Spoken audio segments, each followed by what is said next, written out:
Hola gente linda de Ituzaingó, ¿cómo están? Bueno, les habla Fernando, el cantante del grupo Trueno, para invitarlos este sábado 21 a Plaza La Loma, en Udaondo. Vamos a festejar la primavera, vamos a estar tocando con el grupo en vivo ahí.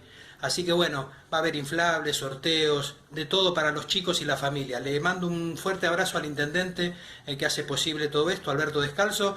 Así que bueno, este sábado 21 no te lo podés perder. Bendiciones para todos y los estamos esperando. Plaza La Loma, del Lazo y Las Caronas. Un beso grande y aguante a los fans de Truenos, un beso grande.